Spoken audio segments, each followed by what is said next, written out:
Happy Valentine's Day, everybody. Chris J. Snook. We are live with Steve Farber, the one and only Steve Farber, my good friend from San Diego. Hey, buddy.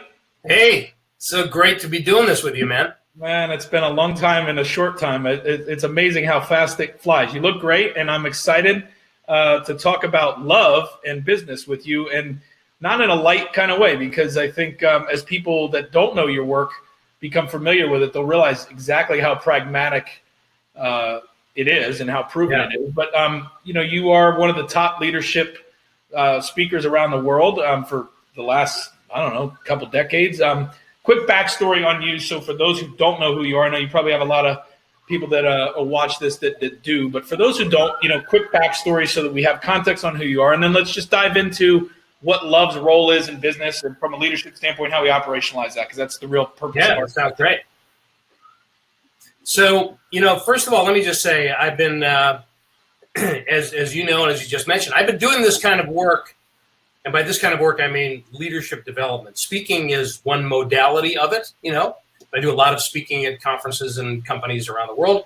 But I've been doing leadership development in some form or another for, it's been 30 years. And it's like you said, it's a long time and a short time, simultaneously. So I have had a broad base of experience, right? And this is the simplest way to put it. There has not, it's jack of all trades, master of none, maybe. I'm not an expert in any particular industry.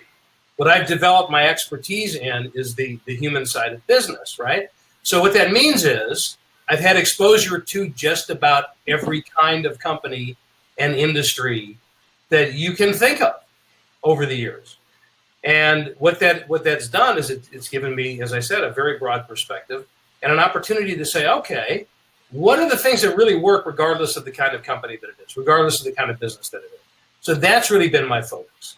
And you worked with small, meaning like, early stage stuff all the way up to big stuff. So not just across industry verticals, you're talking about stage of company as well.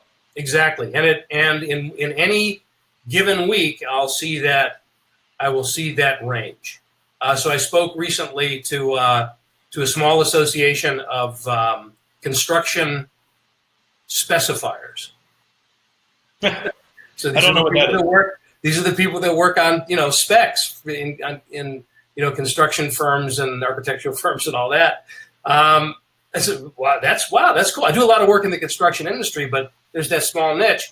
And then in the same, 7-day period, I did a session for the top 450 leaders from Intel for their sales and marketing group, right? So you've got a huge spectrum. And this has been, not that, it sounds a little bit of a cliche to say it's been a blessing, but it really has, because that's given me a rather unique opportunity to get a perspective that a lot of people don't get the chance to get. It's got nothing to do with genius. It has to do with experience, which is being around. Being in there. I think you hit on a word that I resonate with a lot, and I think is an important one. You said the human side of business, and I think where we are now, we were talking offline before we went live about 2004 and some of these other, when Radical Leap first came out, and the difference in the economy. And so, today we live in a world where, whether we want to admit it or not, technology is going to commoditize most of the functions that we have put on pedestals in business in prior decades. Yeah. Right. So it's going to commoditize a lot of the things that people used to go to college or go to get advanced degrees to go do, because anything that is repetitive or that it's quantitative or whatever can be done better, faster, and longer by a chip than a human, right? And more reliably. However, that's going to put an increased value and precedent and need on the humanities side of a business, right? Because when everything else is commoditized, brands have nothing else to stand on. That's right. And that's always been the challenge, right? Every time something gets commoditized, the challenge is, how do I, with a company that has a product or service in that commoditized marketplace, how do I distinguish myself, right? So that it's not all about price. we've had that discussion now for 30 years or more. It's just it's coming up to the next level of that. You know, it's like let me put it this way. So far, every company that I've had any contact with has had one thing in common. They're all populated by human beings. Right. And the emphasis there is so far. So far. But they also all sell to human beings, right? Like exactly. Yes, correct. Companies now that their whole manufacturing is done by AI and automated robots, so technically they employ robots, and there's this notion of should we tax robots as we tax, human labor. Yeah. But even then, they still sell to human beings. Right. So, and what is it that not to get too science fiction-y on ourselves right now, but what is it essentially that separates a human being from artificial intelligence? The heart. It's the heart. It's love. And that, that's why, my book that's coming out later this year, as you know, is called Love is Just Damn Good Business. And really at the core of everything that I've taught for 30 years, even though it took a little while to develop to the point where I could articulate it, comes down to that business, leadership, what we do for each other when we go to work every day, the most effective, successful leaders in companies understand. They may not say it out loud and they may not say it in a public forum, but if you sit down one-on-one, what they will tell you is, I love this company, I love my team, I love these people, I love my customer, I love the product, I love what we're trying to do together. And it's like this big secret. And it shouldn't be a secret because that's a really powerful business principle. And I have to say, Chris, I was a little, I'll tell you why I'm a little reluctant to have this conversation on Valentine's Day, right? Yeah. On the one hand, it makes sense. It's like, right. Valentine's Day, let's talk about love. But what I'm concerned is that, the love that we talk about on Valentine's Day is literally the hearts and flowers, right? Yeah. The hearts, the chocolates, and the flowers. And in business, while there are times that call for that, love it's a discipline, man. It's not a sentiment. It's not a greeting card. Not that there's anything wrong with that, but it's a discipline. It's a practice. It's something that we have to really understand, what it looks like, how it, what is love? If we really love the people that work for us, what would we do differently as a business in terms of our policies, procedures, the way we hire people, the way we give feedback, all that stuff comes into play if we really take this seriously. In addition to writing a nice note of thanks and all that, that goes without saying.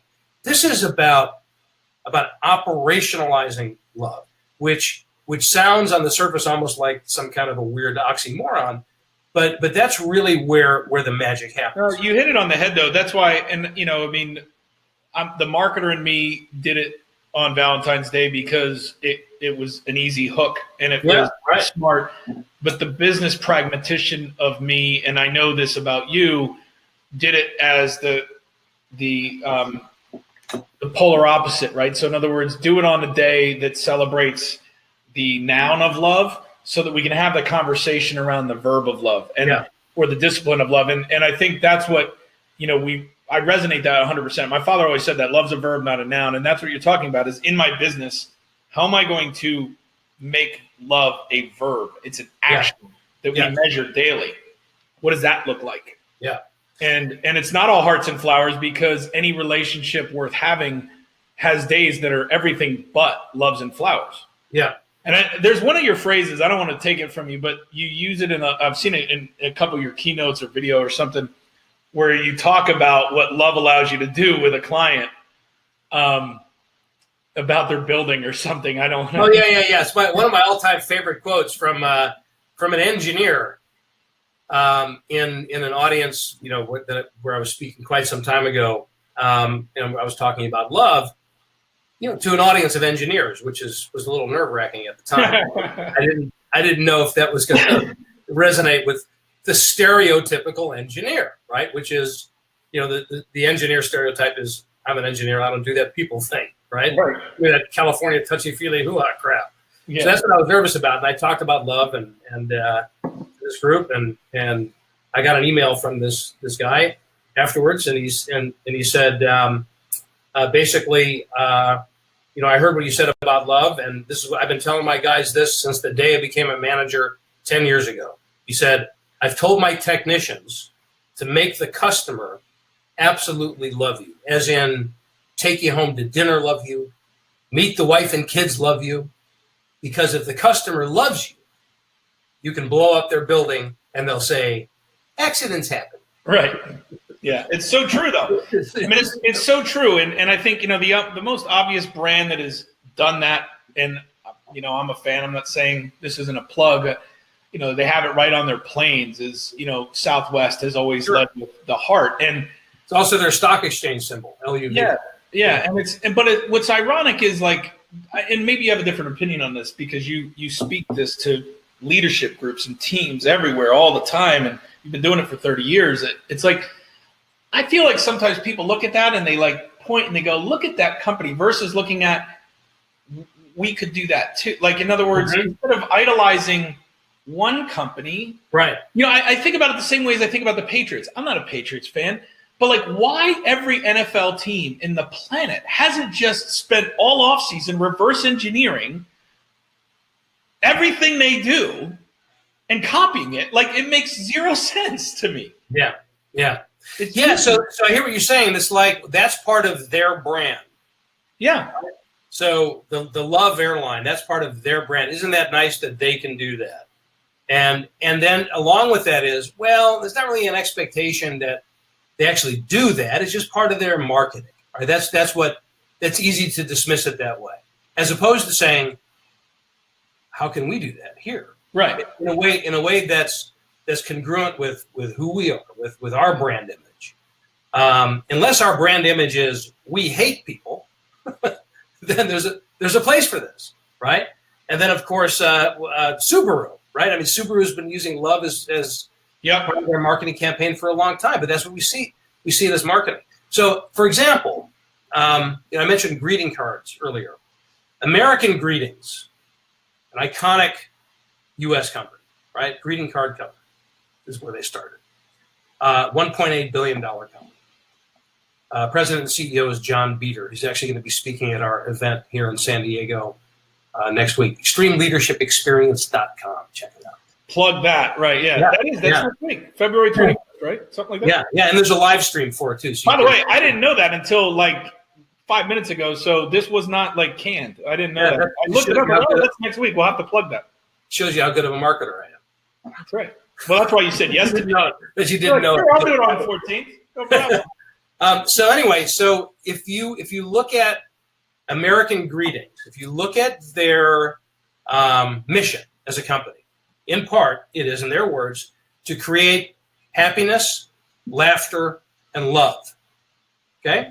Now, at first, when you look at that, it sounds like, that makes perfect sense. They're a greeting card company, right? So from a marketing perspective, they want people, when they read their cards and give their cards and exchange their cards, they want people to feel happiness, laughter, and love. But the thing is, they're also just as serious about applying that internally to their culture. And frankly, that's the hard work, right? How do we create a culture of, a couple of tens of thousands of people? I don't remember exactly. I think they have 25,000 employees, maybe. Don't quote me on that. How do you create that kind of a culture throughout? That's the work. So I got excited about them because that is what they're striving to do. They don't treat it as just a marketing throwaway, right? And to your point, this is what we should all be doing.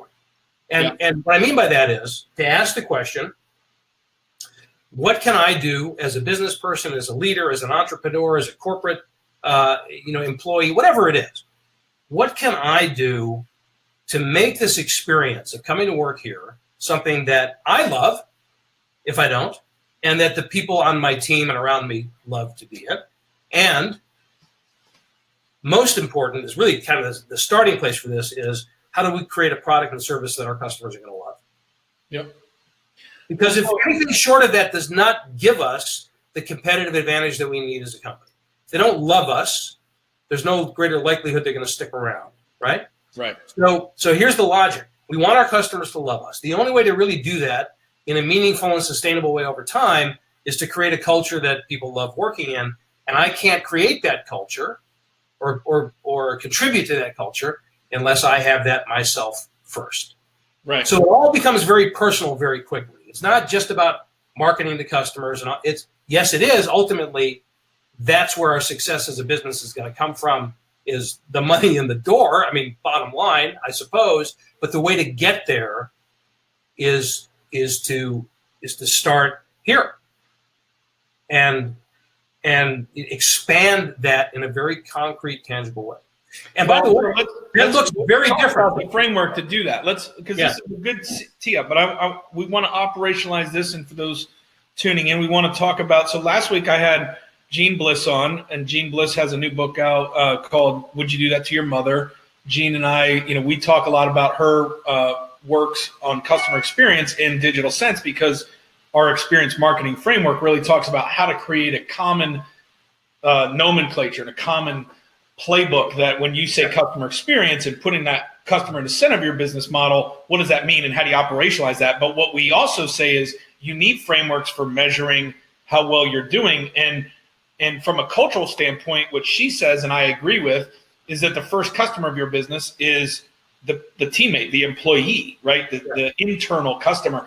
And that's what you're saying. And no, what you're saying is my framework is if I can get Cultivate Love in here, right? And then I can scale that out to everyone that works here.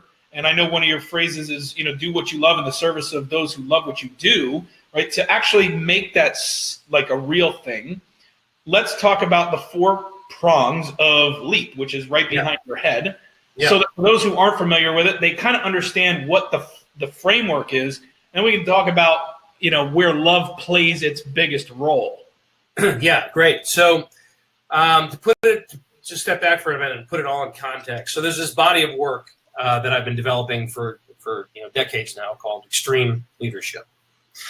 And it all started with my first book, which originally came out in 2004, called The Radical Leap, followed up by The Radical Edge, and then a book called Greater Than Yourself.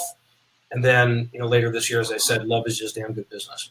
So it kind of comes full circle back around to LEAP. LEAP, L.E.A.P, is the framework for extreme leadership. And it stands for love, it's the foundation, energy, audacity, and proof.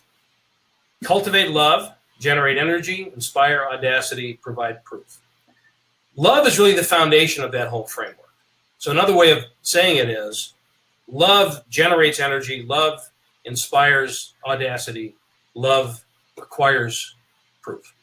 So quick definition of each, and then I'll talk a little bit about how that adds up to operationalizing this stuff. So love is, as we've been discussing, energy is the enthusiasm, the juice that we bring to bear on what we do every day. Are we putting more energy into the environment that we're taking out? Are we sucking the life out of people, or are we creating that enthusiasm to do great things? Audacity is the doing great things part, right? I define audacity as a bold and blatant disregard for normal constraints in order to change the world for the better. So it's not think outside the box. It's more like what box? It's the audacity is a word that oftentimes we use in a negative context, right? Like the audacity of that idiot. This kind of audacity is having that intention to not let anything stand in our way of doing extraordinary things and changing the nature of our business, of the world, of our customers for the better, right? That's audacity. So our job is to inspire audacity, not only in ourselves, but in the people around us. And ultimately, it all comes down to proof. It's not just about saying inspiring words and talking a good game. We have to prove ourselves and the viability of our business and our approach through the results that we get, for one, but also through doing what we say that we'll do, right? It's the congruence between the words that come out of my mouth and the actions and behaviors that people see me do every day. So that's the LEAP framework. Now, so what we do at the Extreme Leadership Institute is we use that framework and work with individuals, teams, and organizations, or any combination of those three, to help them not just to understand it, but translate it into business practice, right? Mm-hmm. So, but conceptually, if you can imagine, whatever it is that you're trying to do as a company, whatever it is, I don't care what it is. You should care what it is, but whatever it is, if you can cultivate love for that, let's say, mission, generate energy around it in the ranks, as it were, inspire people to be audacious in the pursuit of it, and prove that you're making progress along the way, you have a much better chance of success for whatever it is that you're trying to do. That's the starting. Break that down one step further, because we talked about something in the green room that I think is a good clarification there. So the opposite of leap, I just thought of this. The opposite of leap is heap. Yeah. Right? Hate, energy, audacity. But the reason why I say heap is because it's usually what you see as a heap of you know what in that company, but or that's what it feels like when you're moving through it. But hate and love both generate energy. They do indeed. They both inspire audacity, and it's easy to provide proof for both. Yeah. So I think why it's an interesting. I throw that at you to react to, because whether we've designed it that way or not, because I don't think companies go out going, let's make our people hate working here. Right. I don't believe that. I don't think that's what people do, because we're all human, right? I've met people at some of the largest banks in the world that post 2009 were not jerks. Yeah. And I went, how do you work here? Yeah. Right. So this is interesting. Because so the quality of the energy is important. The quality of the audacity is important. And what we're proving is important. So yes, energy generated by love has a very different qualitative experience, flavor, whatever you want to call it. DNA. It's a different DNA. Yeah. Yeah. So energy is not energy. I mean, on the energy exists or it doesn't exist, we know that. But the quality of it, the kind of energy that we could have nervous energy, we could have excited energy, we could have energy that comes from fear, energy that comes from hate, energy that comes from love, right? So it's a great point. Hate, however, applied internally in a company. In other words, if you take the polar opposite, the difference between I love working here and I hate working here. Hate applied internally in a company, as in I hate my boss, I hate these idiots that I work with, I hate my customers, I hate this place. This is just a way to fill in time and earn money between weekends when I can go home and live my life. Does not generate energy. No. Hate in that way kills energy. Now, in what context would hate generate energy? It's when we hate the competition, right? We hate those guys. If the emphasis is on beating those guys, whoever they are, those people, the evil in a business context, the evil empire that we're. So that's going to generate energy, but qualitatively it's very different. Because you always need someone, right? So you have to hate someone else to keep going. Right? Like, let's say you conquer target A. I hate that company. Then who's going to replace them? Yeah. If you beat them, then you got to hate someone else. So what happens when you become number one? Yeah. What happens if you are the top of the heap? Yeah. So to be clear, I'm just articulating that. I think it's entirely the wrong model, and there's way too much of it. I think is what we're agreeing on. I mean, we see it politically, we see it societally, if that's a word. In business, we're gonna be more successful the more people love working here. The more they love working here, the more engaged they are. And we don't have to quote study after study after study after study right now that shows that higher levels of engagement lead to greater productivity, creativity, profitability, etc. Right. This should be a given by now.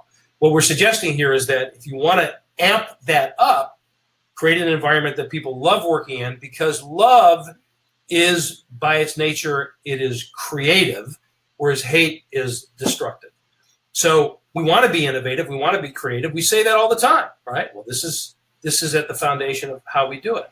Now, I want to just say one thing parenthetically here. There's a question that I get asked a lot in these kind of conversations, and I often struggle with answering it in a short way.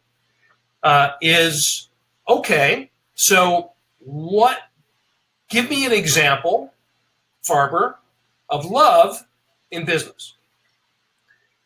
And I can give quite a few examples, and I'll give you a couple, but fundamentally the work is what should love look like here with us, with our team, in our business, and for our customers. How do we show our customers that we really love them? We love solving their problems and making their lives better, et cetera. And that's going to be very individual. So on an individual level, for example, what can love look like? I'll give you a quick example of, and I've written about this, and I've done a couple of YouTube videos about this, so you can go see the longer version of the story. Marco's Pizza had once upon a time a delivery guy by the name of Joe Gyros. Joe Gyros delivered pizzas. I mean, not very glamorous, right? And most people deliver pizzas because they're trying to earn money to make it through school or buy weed or whatever. but if you were to ask Joe Gyros back then, he had a loftier. I think he probably had a bigger vision for himself in mind. But the bottom line was he really loved his customers. So how would he show it? This is the question. How do you show it? It's really easy to print the button that says, "We love our customers." How do you show it? So here's what he would do. He'd arrive he was in Ohio. He'd arrive at a customer's house with a pizza, walk up to the door, and he'd notice, for example, that the light bulb in the porch was burned out. So what would he do? He would change the light bulb. Right? There's nowhere in his job description does it say change light bulb. 99.9% of all delivery guys wouldn't even notice that. Say, "Here's your pizza. Did you give me a tip? Thank you very much." And they're gone. He changed the light bulb. Now, why would he change the light bulb? Because he loves people. That's why he'd do it. It's really pretty simple. If he was delivering pizza during a snowstorm, as the Midwest is experiencing more than their share of this year, he'd shovel the walk to deliver the pizza. Not just because he had to get through, but because they needed their walk shoveled. So what started to happen was people would call Marco's and they'd order a pizza and they'd also order Joe. Give me a pepperoni and have Joe deliver it. Right. Now the shortcut to the end of the story is Joe Gyros now owns 6 Marco's stores himself. So and each one of those represents a culture where that kind of behavior is the norm. Right. Well, and I think it's cool from 2 levels. One, it shows someone who you didn't give us the backstory on the culture from top down, which you told us was bottom up, leading from wherever you are. Yes. The example of a guy who cultivated love for the customer. The question I was going to ask is, what are some of the best practices you've seen in your travels of ways that leaders top down, whether they were an entrepreneur or whether they were inside of a larger organization, have cultivated love operationally?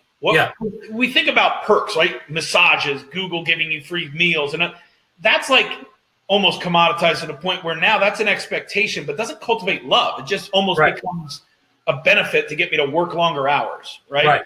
So it's not wrong. It's just that it's not cultivating love. So what are the tactical ways that you've seen scale but personalized ways to cultivate love? I'm curious as to what people have done.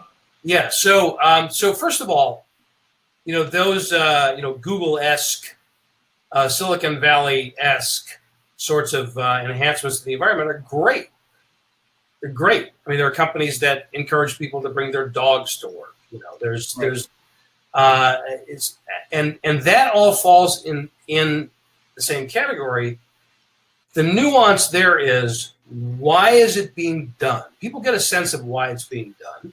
If it's to get more out of people, you kind of get the sense of that. If you're doing it because you're really genuinely trying to create an environment that people love working in, they feel that as well. So there is that nuance to it.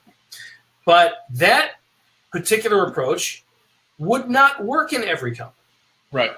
Right? So that's what I mean what I said before, is that you've got to do this for your own company. So, for example, one of our client companies in a case study that we like to cite, I've done a couple of videos on these guys too, is a company called Trailer Bridge. They're in Jacksonville, Florida. Okay, so Trailer Bridge is the shipping and logistics company. Not very, not a very sexy business as far as most of us would, if you describe what's a sexy business, it's not shipping containers to Puerto Rico. That's what they do primarily. They're a 25-year-old company, actually 30 years old now. Their background was absolutely toxic. They went bankrupt. People hated that place. They burned through 4 CEOs in 3 years, 4 heads of HR in the same 3 years. And then finally, one of the folks, the board tapped Mitch Luciano, who was already part of the management team, to be the CEO of the company. Okay? Now, Mitch, at that point, was already well-versed in love, energy, audacity, and proof. He had read my books. At this point, I had not met him yet, right? So this was going on initially without my knowledge. So when he took on the challenge to be the next CEO, he said, all right, how do I prove, that's the P in L.E.A.P, how do I prove to the employees that work here who have been decimated that I'm going to be different and that I really love them? How do I prove that?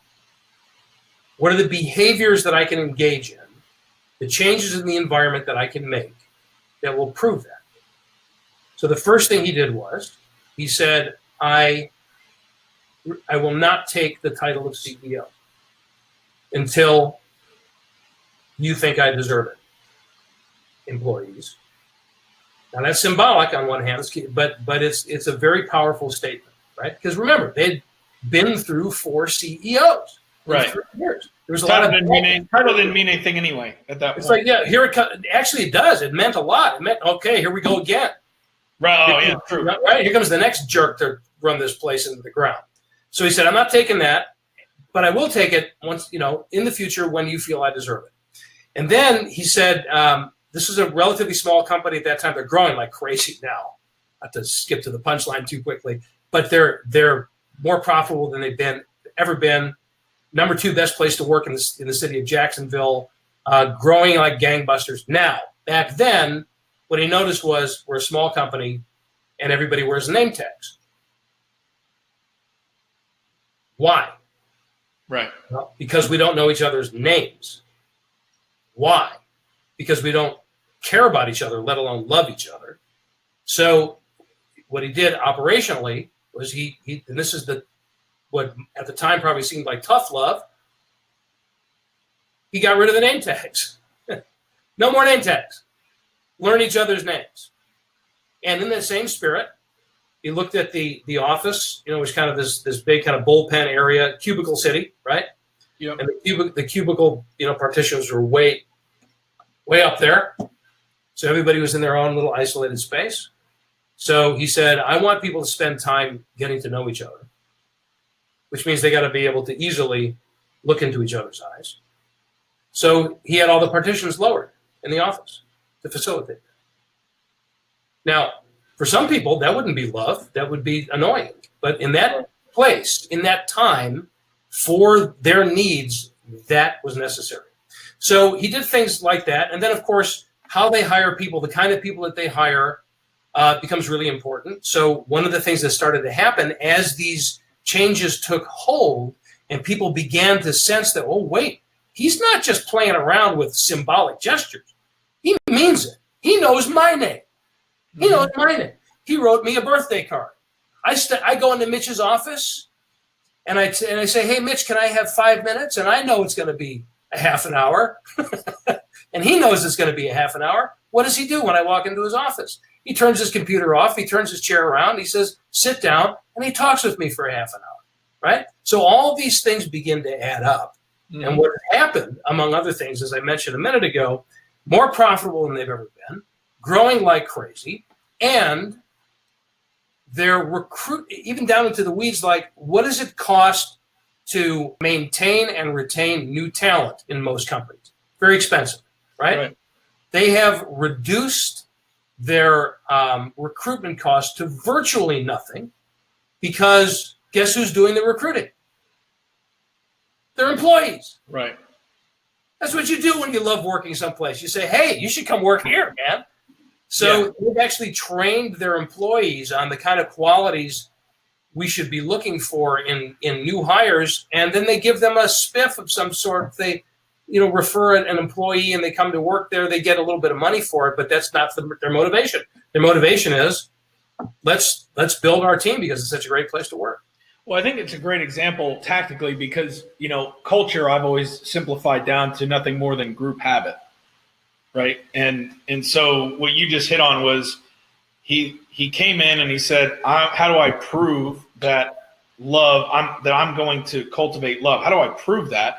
Well, he said, well, I got to change the habits. And instead of changing big habits, like how we interface with end customers, he changed little stuff like, you now have to work to talk to the person. You have to learn their name because I'm going to take the cheat away from you. So I'm going to force your habit, right? Then I'm going to force you to look at someone even if you don't want to. If you don't like it, you can leave because you're not right. Right. So you see how it's both personal and organizational. Right. And I'll layer one other thing into that. It also applies to how they take care of their customers, okay? In fact, that's where it all gets funneled into. Right. Yeah, I love working here. I'm going to more likely to create an environment or create a product or service that my customers are going to love. So what that has looked like at Trailer Bridge, for example, is historically, as you can imagine, with the company that had emerged from bankruptcy and on, their customer sat numbers, customer satisfaction, customer feedback was in the tank. Right. They were a low-cost provider where people had to tolerate the bad service because the price was better. Right? That's where they came from. So one of the things that how that looked is if they were, let's say you wanted to ship something to Puerto Rico, shipping a car to Puerto Rico. If the company didn't have, at least I don't remember exactly what the percentage was, if the container wasn't at least 85% full, they would cancel. And you'd be delayed until they can fill the container, right? So you see how that is it's like, well, because it's too expensive for us to run it, so we don't want to lose money on that container. So one of the things they did is they made a choice. That container is going. One way or another, it's going. We make a commitment to our customer, even if it's 85% full or 80% or 75% full, it's going when we say it's going to go because that's the way we treat our customers. If we love our customers, that's what we would do for them. So they started doing it. Now, they rarely have a container that's less than, I don't remember exactly what the number is, 95, 98% full. Yeah. Right? That's very tactical, and it's if you imagine if the impetus came solely from how do we maximize the bottom line? How do we wring as much as we can out of our margins? Then you can see why they used to have that policy, right? But the nuance here is, okay, if we love our customers, what will we do?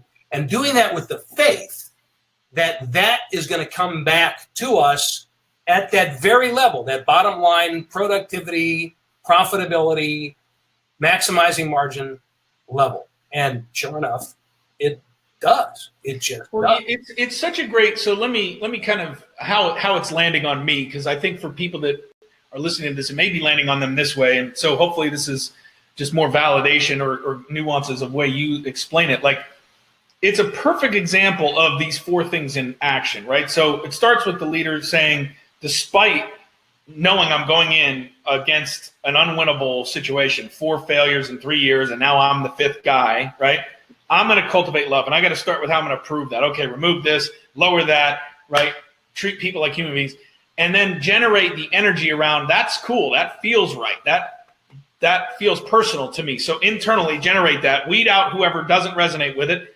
Which, by the way, that is one of the things that he did. He had to let it happens, right? They leave. They will leave because they go, this sucks. Like this isn't what I'm used to. I want out of this. And the people that love it, that have stayed through the hell, then they're empowered now to go find more themselves. So they only bring you people that are going to resonate with it, right? So it takes care of itself. So that's bold, right? So you say, so then you have the energy kind of now swelling. And then that person goes, well, wait a minute. It's not right that my customer, Steve, can't have his car in Puerto Rico on the 5th when we told him it would be there on the 5th because we didn't fill the box. Like, that should change. Like, the right thing to do is just get it there. And, I'm going to make the audacious statement that we're going to operationalize that we're shipping on that date no matter what, because that'll give us a line in the sand to fill it.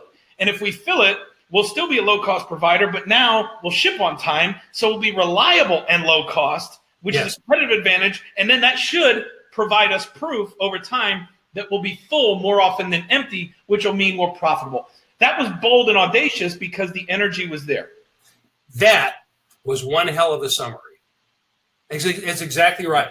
So that's the power of that. That's the power of that framework. And then, so what happens then is you begin to cultivate that kind of behavior as a norm instead of people going to the policy and procedure book and say, well, can I do that for you? I don't know if I'm allowed.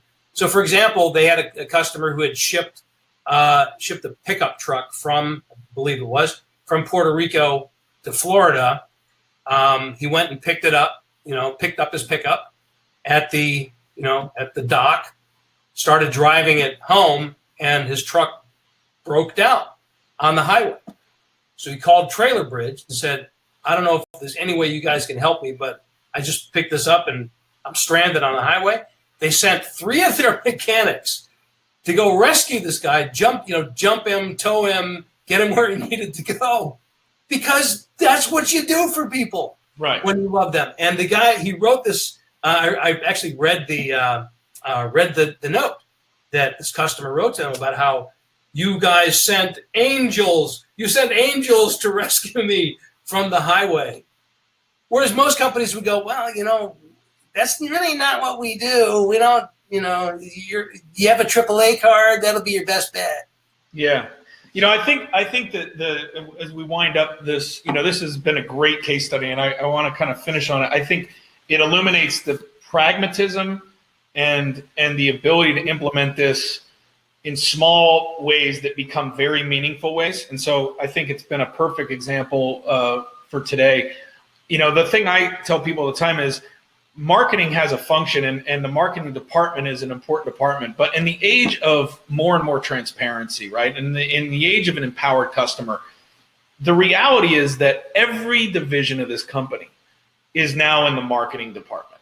Really, marketing as a function will still remain, as a discipline, it will still remain, but it's all just noise and false promises if operationally we don't actually put the customer at the center of all of our decisions. And you can't know if you're doing that without something like L.E.A.P. Yeah. If you don't have a model that's in the culture that says, here's how we know whether we're cultivating love as our source of energy, and then that's providing us audacity to go get the proof points we need to do more of it, then you don't have a way of knowing if your CX initiative or if you're, whatever it is, right? Your customer churn or your you don't know if it's working. Yeah. And so I think when people talk about marketing as everybody's job, most people go, no, it's not my job. I'm an engineer or whatever. It's not going to work if what you do is you send that truck out because you want to get a video for Instagram of you doing that. It works when no one knows you did it. Yeah. No one knows you did it. And then that guy goes and brags to 15 of his friends that you don't know about. Exactly. And then over time, you get the history of they did it when they didn't talk about it. Yeah. Yeah. So this is the thing, Chris. You and I have been around for a while, and you work with a lot of startups, and you've got a very broad business perspective as well. This discussion about everybody being in marketing, everybody being in service, everybody being in sales, everybody a leader, is a discussion that we've been having at least since the late 80s. It's not a new discussion. What I'm hoping is going to be different is is changing the context for, right? Because it's all been in the context of giving better service, being more productive, being more engaged. And that's what we're after as business people. But now what we're saying is, let's go a little bit deeper and say that really what we're doing is cultivating love. We're operationalizing love. And that will take care of all those things. And that's, a lot of what our scorecard is as business people. And we do have ways of measuring how people feel about us. Net Promoter Score is probably the closest, love metric there is in business, but we just don't put it in that context typically. And I really think that for a lot of people, it's just giving ourselves the permission of what we already instinctively know to be true, and giving ourselves permission to really explore that and say, and allow ourselves to ask the question, what should love as a business practice, love as a culture, love as a leader, what should that look like in the way that we work with and for each other every day? I think that's going to change the game. Yeah. Well, I know that Radical Leap is a must read. All the books are a must read, but super fun read, very, very parable rich. For those who haven't read it, it reads like a novel, and it's super important to get a grounding in Leap. But you have extremeleadershipexperience.com.